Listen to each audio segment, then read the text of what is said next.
এটা হলো খেজুর গাছ। খেজুর গাছ। আর এই দুটো হলো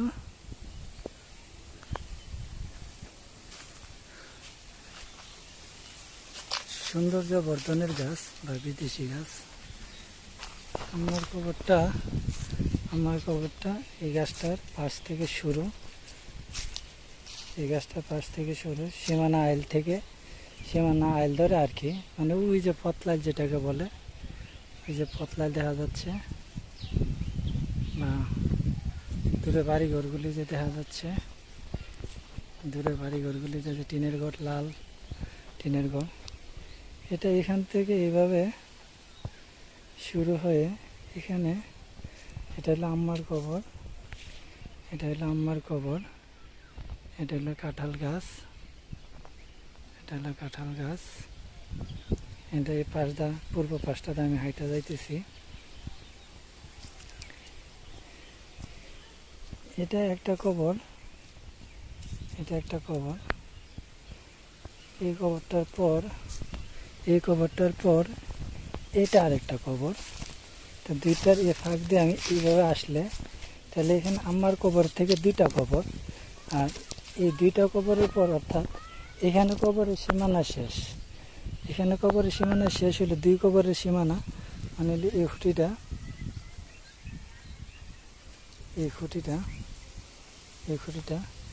এখান থেকে এটা হলো কবরস্থানের উত্তর সীমানা।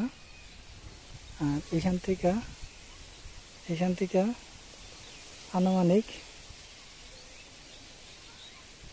কয় হাত সীমানা ওয়ালটা, মানে এই যে খুঁটিটা দেখা যাচ্ছে, অর্থাৎ এই খুঁটিটা থেকে যদি সীমানা ওয়ালটার দিকে যাই, টিউবওয়েলটা এটা, সীমানা ওয়ালটা এটা, আর আর আর খুঁটিটা এটা, সীমানা ওয়ালটা এটা। এখানে আনুমানিক 1 2 3 4 5 6 7 8 9 10 11 12 13 14 15 16 কাক। এখান পর্যন্ত হলো 16 কাক, মানে 16 হাত। তাইলে আগে ভিডিওতে আমরা যেটা দেখছি এই ক্ষেত্রে দুটা অংশে ছিল বিভক্ত। এটা পুরাটা একটা ক্ষেত, একটা জমি। আর এটা হলো কবরস্থানটা। এখান থেকে এই সীমানা থেকে যেটা ধরা হয়েছে, এই সীমানা আইল, অর্থাৎ কবরস্থানের পশ্চিম পাশটা পুরাটা সোজাসুজি আমার কবরস্থানটা বাঘটা। এইভাবে যদি হয় তাহলে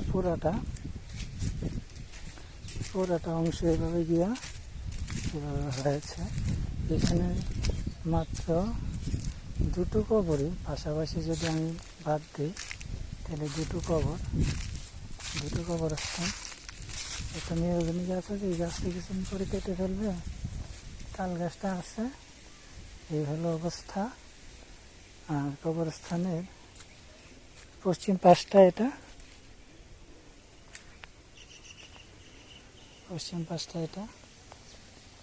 এটা হলো মূল কবর ভূমি, উপর অংশ।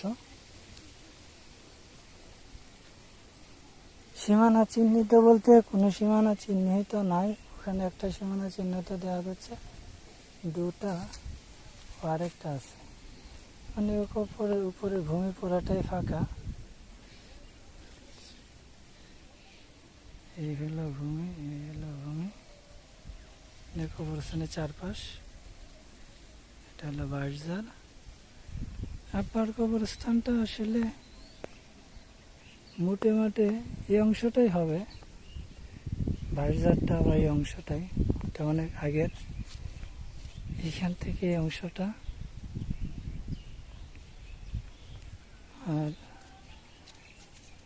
কবরস্থান ঈদগামারটা ওটা যেটা দেখা যাচ্ছে সারি সারি।